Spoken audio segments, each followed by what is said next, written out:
It's Friday, and I'm back with the next in the Fanzine Friday series. Today we're taking a look at a very famous fanzine. This is The Apprentice #2 from the fall of 1978. Please stick around. I'm AZ Mountaineer, and this is our channel, Old School Rules, where we celebrate the community of old school gamers and grognards who like classic RPGs, miniatures, magazines, and everything that goes with it. Each week on the Fanzine Friday series, I take a fanzine from my collection off the shelf for a closer look. This week, thanks to one of the members of the community, I've got a copy of The Apprentice #2 to share with you all. Hope you enjoyed the video. Welcome back to our Fanzine Friday series. And today, it's a real treat. We're taking a look at one of the most famous, I'd say, fanzines ever created. This is The Apprentice #2. Thanks to one of the members of the community, as handles Gargamella. Mateo, I really appreciate you reaching out to me and getting me a copy of this so I could share it with the community. This is the only one of these I was missing. So now we get to do all 6 of the Apprentice series. This is from the fall of 1978. Dave Berman is the editor, and let's dive into it and take a look at this issue. So Bruce White does the cover art again. He did the art on #1. He also did the logo. And you've got this knight in the foreground who's just sort of looking ahead. His poor dwarf companion has got something has reached up out of the water behind him and is pulling him in if this guy doesn't wake up and turn around. Let's take a look at our table of contents. We've got the editorial, Heir of Calquest, which is the continuing saga of fantasy fiction. You remember I said it seemed a little bit inspired by Fafhrd and the Grey Mouser. It's just that you only get 2 or 3 pages. I like it. It's very well written. It does a really good job of giving you a little bit of something, getting you into the story, and then leaving you with a little hook to see what happens next time. It's also a very interesting story from a sort of D&D point of view, right? I'm thinking about the things that he's describing, thinking, oh, that's a good idea. I could use that. Galadriel's Mirror, Scribes and Scrolls, Spear Thrust, all these are standard now parts of his fanzine. Orbs and Artifacts, Magic Items. The Cliffs of Mentadora is the new campaign. I got some stuff to say about that. Monster Madness, the Fantasy Forum, New Excavations, Campaign Trail, and Classified Information. We're going to take a look at all those things as we work our way through. The contributors are David Berman. He's largely responsible for that, the content of the fanzine. Joel Avery, Mike Caddo, David McIntosh. He gives thanks to all these people in the main page of the fanzine, and as well as Jason Byers as a contributor, and Richard Best. And then our artists, Bruce White, Mike Desjardins, Keith Burnage, and, get out of the way, Reva Berman. All are the artists here, and we'll talk a little bit about their stuff as we go along. Okay, so there's a lot of stuff I want to read you in this fanzine just because I guess the way he writes and the fact that this one is so particularly famous, and we'll talk in just a second about why that is. If you watched my first video, you know that's because Gary Gygax apparently got a copy of this and responded to it at some length in Dragon Magazine. So he says, the apprentice lives, and he's talking about how excited he is that he's got more content coming in. He feels like he's really getting along with contributions. The people, he's doubled in print run, so the size of his circulation's gone up already.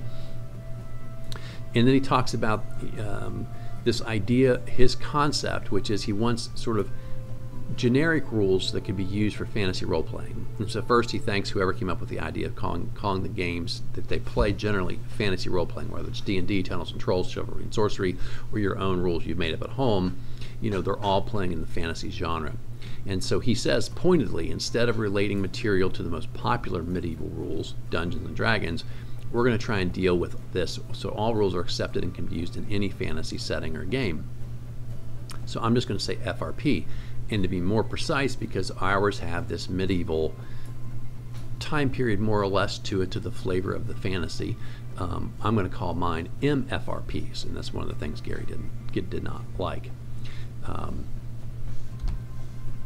Here is their table of contents, which I give to you really just to show you the art here, which is by Keith Burnage. He does an interesting thing in his, if you notice that in the table of contents, he does an interesting thing where he picks up the numbering in #2 where #1 ended. So almost every fanzine I've seen starts with page 1, every issue, right? Not him.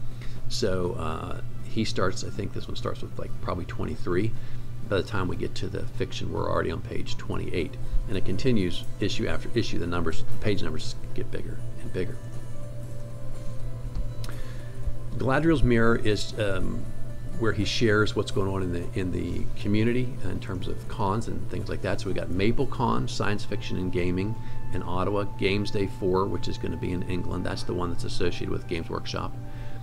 RockCon 4 in Rockford, Illinois. Conclave 3, which is more science fiction, in Romulus, Missouri.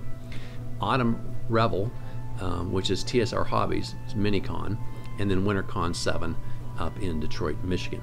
And also of interest to me, because I like fanzines, and you're watching this, so you might too, there's one I've been trying to get hold of. I haven't done it yet. It's called the Fantorgan Scroll. It's one of the very first one put out, the Fantorgan Scrolls. And he says here, James Hayes, who's responsible for that, apparently had his entire mailing and subscription list destroyed. And so he appreciates if anyone had a subscription, he's trying to get the word out. You need to write to me, give me your name and address, and tell me how many issues you had left on your subscription. Obviously working on the honor system there. And please pass this word along. So that's an interesting sort of historical tidbit there that we learn about the Fantorgan Scrolls. Okay, here we go. So this one page is what causes all the stir with Gary Gygax and causes The Apprentice #2 to be one of the most famous or infamous fanzines ever produced. We'll come back to this in a second. For those of you who didn't see my first video where I talked about this in some length, there's this article, it's in Dragon number 22. Gary Gygax writes about 2 fanzines, but he has a column on the first page, a full column on the second page, and the top of the column on the next page, all spewing his fury at The Apprentice #2 and David Berman, and just goes on and on about how bad The Apprentice is and how dare he sort of insult the Dragon magazine, etc. And amazingly, the other fanzine he reviews, which is called The Phoenix, Gary thought was even worse. So if you remember what I said about this in the first video, he said this was only priced at $1. He said if it was good, it might be worth it, but it isn't good, and it's not worth it. So let's take a look at this because this is so sort of famous, at least inside the tiny world of fanzines. Let's take a look at what he did here. So he says, The Dragon is the premier fantasy role-playing gaming magazine today. This is not so much due to the content as the fact that it is published by Tactical Study Rules, creators, publishers of Dungeons & Dragons. Like Gary stops, all right, well, technically, we have a separate division that publishes the Dragon magazine. Gary was just all over him on this stuff. Since Dungeons & Dragons is the most popular fantasy role-playing rules in existence, the Dragon is supported by many fans not wanting to fall behind as any change to the rules presented in the Dragon. Anything printed in the Dragon is deemed official by Dungeons & Dragons purists and is therefore as important as any supplement. So technically, and they said expressly to the opposite, that things published in the Dragon weren't official. I guess, in fairness, Dave Berman's point is, yeah, but the people who love the game consider it that way, whether they should or not, or whether Gary Gygax does or not. Regardless of the quality, the material written by a variety of contributors for Dragon is welcomed with open arms by D&D loyalists everywhere. The content of the Dragon fluctuates, so you can see where Gary's getting mad now, right? The content of the Dragon fluctuates greatly from issue to issue, but you can be sure the base philosophy of TSR Hobbies Inc. will be held high, i.e. TSR Hobbies Inc. has exclusive rights to all role-playing ideas, and no person shall violate this God-given right by laying eyes on material other than the gospel handed down from Lake Geneva. So, Dave definitely threw the first stone in this fight, but he just got a boulder thrown back in his direction, I guess. The content usually entertains attempts to rehabilitate and amend Dungeons & Dragons' incompetencies and shortcomings, as well as offering promotional additions to other TSR products. Thus, the articles further distribute the wealth of historical misinformation compiled in TSR's products. So that's a bit of a dig at the other rules that they've created.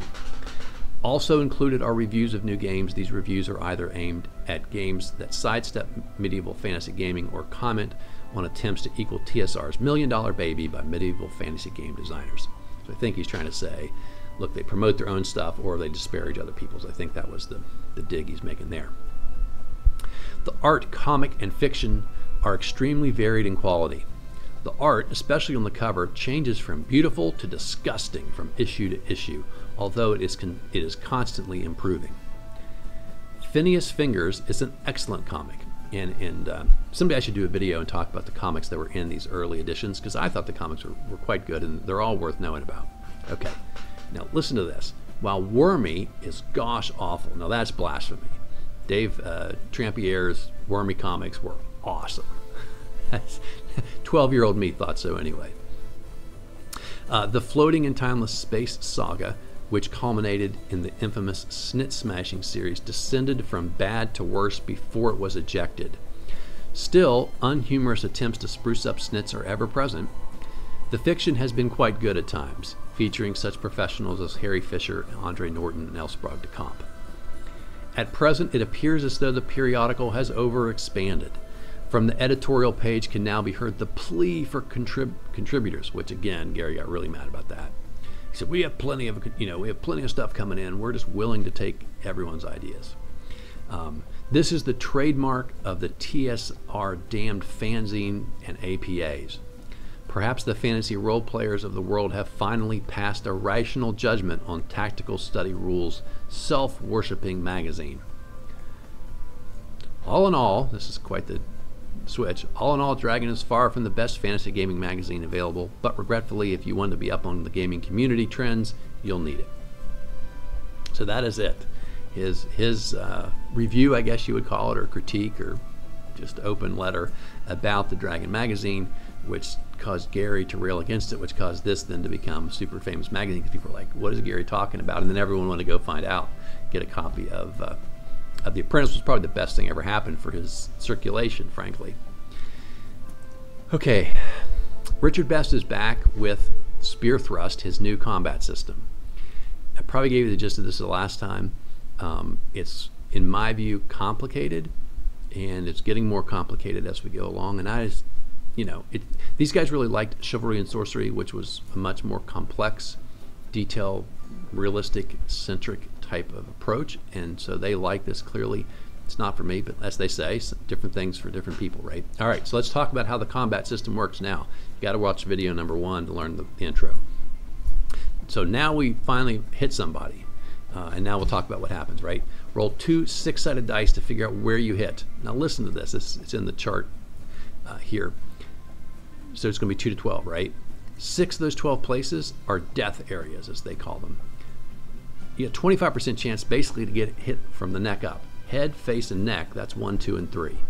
So that's horrible odds in terms of your defense. You're really likely to take a mortal wound to the head. Shoulder, upper arm, lower arm, chest, stomach, leg, thigh, groin. Groin being another fatal or death area.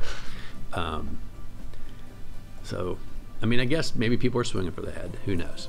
Then if he wears armor, you find out, once you know the hit where you're hit, you look at the armor and figure out what type of coverage you had, like a helmet, different. They go down through different types of helmets, hats, whatever, and then the different types of armor: no armor, padded, soft leather, plate, etc. All right, now we figured all that out. Step 8. Here we go. To find the degree of damage inflicted, add 1/2 of your strength and the weapon's damage factor from the weapon damage chart, then subtract the armor damage resistance if there was any. Now roll 2 distinctly colored 6-sided dice, designated 1 as positive, 1 as negative. Add these 2 values to the previous total, and that result is the damage inflicted in hit points. Note, in this system, each area of the body can sustain 100% of the character's hit points. Once a death area is destroyed, the character is dead. It just seems like you gotta have these charts all spread out in front of you and constantly be doing a lot of math. And not that you don't do math in plain old D&D, but I feel like most of the math you can do ahead of time and have on your character sheet, so the combat can move at least a little bit expeditiously. But there is a completely new idea in Spear Thrust, and there'll be more in future issues. Orbs and artifacts are the new magic items, and so far they're tying the new magic items to the adventure. Okay, so we'll talk about that adventure here in just a second. These are pigeon rings, and these are rings for pigeons, the birds. That's the key monster in the adventure. So these rings modify something about the pigeon. They can go faster, accelerate, dive faster, climb higher, go to a higher altitude, climb more steeply, I should have said, or go ultimately to a higher altitude. There's one, a pigeon control, that lets you communicate with the pigeon, control the pigeon, tell it what to do. A pigeon ring of combat that makes it more effective in combat. And the ring, the ring to control them all, the ring of pigeon control, gives you all those powers and gives you pigeon summoning ability. So, say more about that in a minute. All right, let's take a look at our adventure, The Cliffs of Mentodora. I gotta say, issue 1 had the leprechaun, which I said was an adventure unlike something your characters have probably ever done before. I would say going to the cliffs to find the lair of the magician that created giant pigeons is probably also a pretty unique idea. It seems to me it's going to play about as well as you would expect hearing that introduction, but because it's so darn good, I'm going to read you some of what he wrote.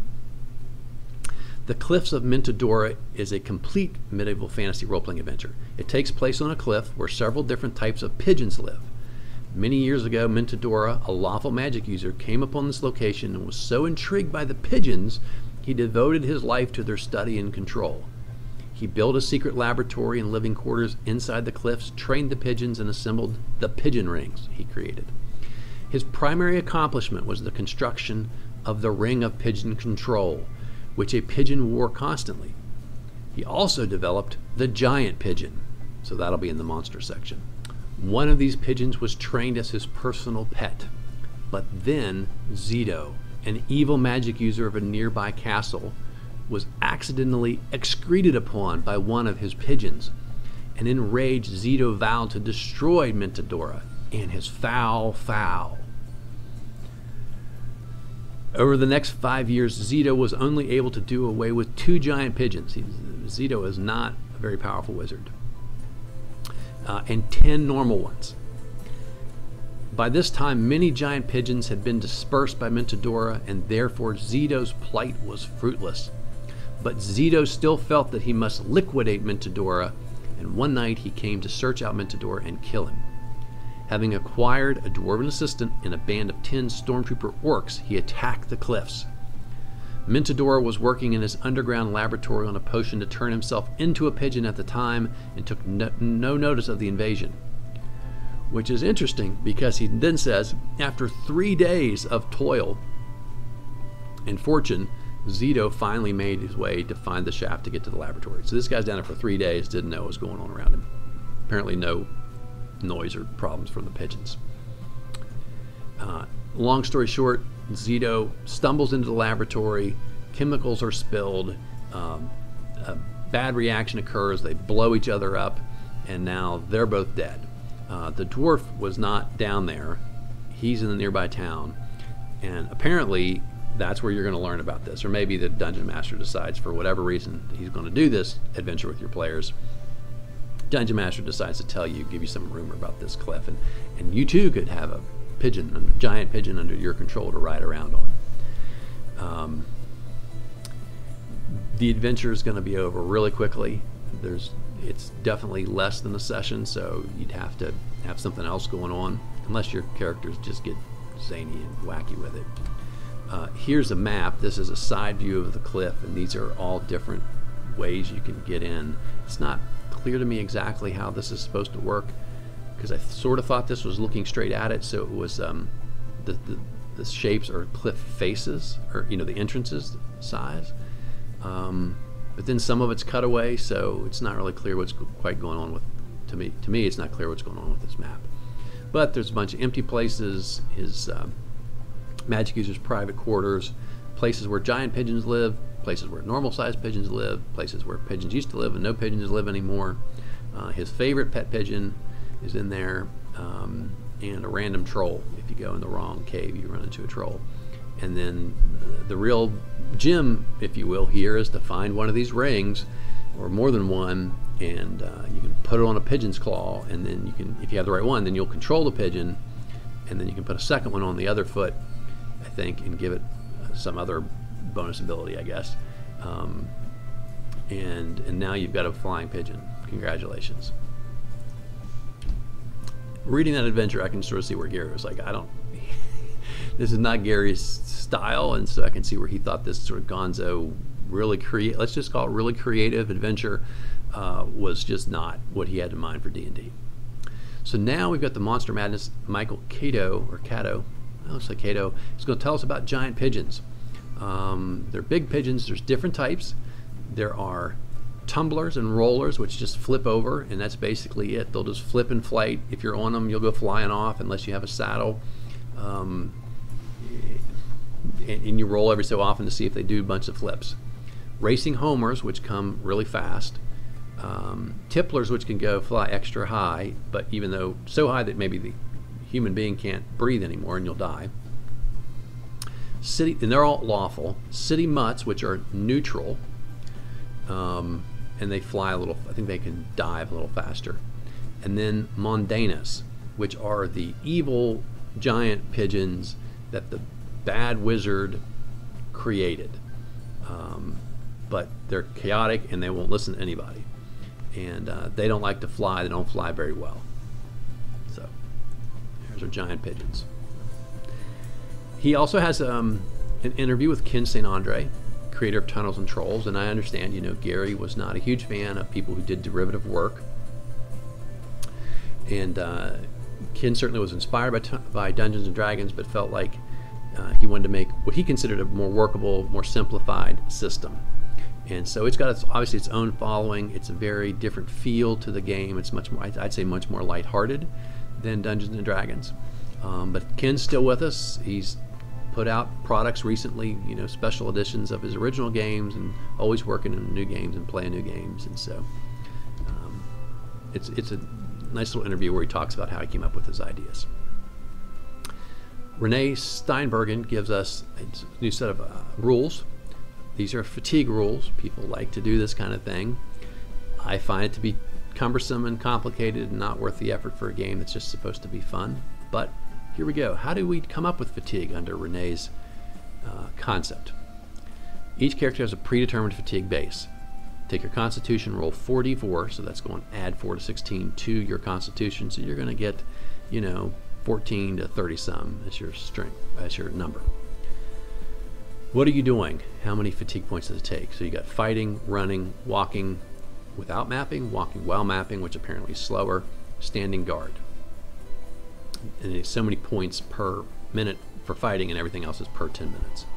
The rates are modified by your character's rate multiplier. The rate multiplier is calculated this way. The rate multiplier equals 4 times the fraction, the numerator of which is weight carried plus 3 points, clothing weight plus 1/2 body weight, divided by carrying capacity plus body weight. All right, so we're going to do all that math, and then as you get more tired, you suffer the consequences of fatigue. The campaign trail. This is Berman's concept of how you can convert from Dungeons and Dragons to Chivalry and Sorcery. So he gives you the conversion ideas for weight, experience point, hit points, or what they call body, money, and your prime requisites, and your armor class. So just a straight up conversion chart. The classified information just has stuff for sale. They've got some hex sheets they're willing to sell you, as well as, I thought, a little bit interesting, computer generated medieval fantasy role-playing character. So it's going to create a piece of paper, it'll put the stats on there randomly determined for you, and some blank lines for everything else. In the early days of computers, you thought this kind of stuff was cool, and you're like, hey, look what I can do for you, right? No need to roll dice, the computer will do it for you. So here's the rear cover. This is Mike, I think it's Desjardins, who drew the dragon. I like the dragon. He's very old school, right? He's got his horde, some mountains in the background, a little tiny town down there he could threaten. So there's some more of the art. So that is it, my friends, for The Apprentice #2. As I say, if you haven't heard of it before, now you know the story behind it and why it's considered to be kind of famous or infamous in the world of fanzines. These Apprentice fanzines are really entertaining. The guy Dave Berman's super creative.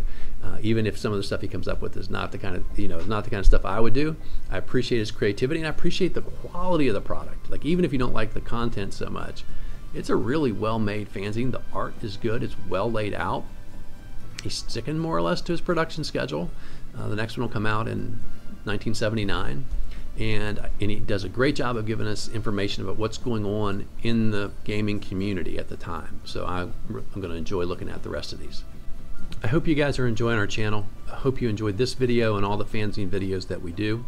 Hope you're a subscriber. If you've got friends who might be interested, send them our way. Hopefully they can be subscribers as well. Finally, another really big thank you to Gargamella. We really appreciate providing us this copy of The Apprentice #2 so we can do this video. And we appreciate all of you in the community who support our channel. Have a great weekend, and until next time, keep rolling 20s.